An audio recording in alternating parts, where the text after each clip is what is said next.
ছেলে যখন প্রেম করে।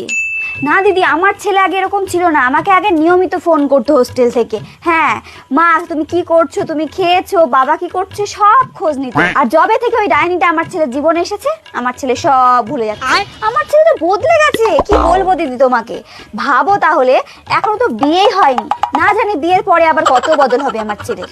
কি বলবো আমার দুঃখের কথা। ঘুরতে গেলে ওই মেয়েটাকে ফোন করে জিজ্ঞাসা করে, বেবি আমার বন্ধুদের সঙ্গে তো ঘুরতে যাওয়ার কথা আছে, যাবো? কই, আমাকে তো এর আগে কখনো জিজ্ঞেস করেনি।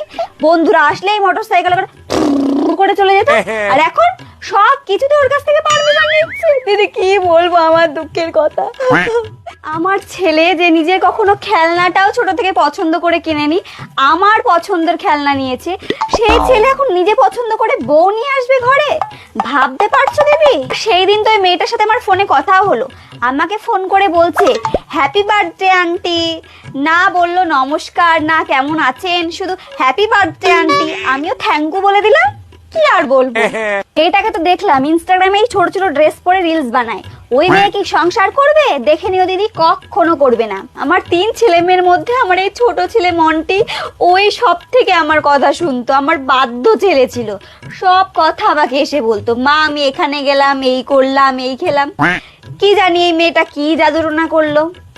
এই মেয়েটার কথা কিন্তু আমাকে একটা বারও বলেনি। কে জানে আমার ছেলে ভবিষ্যতে কি করবে।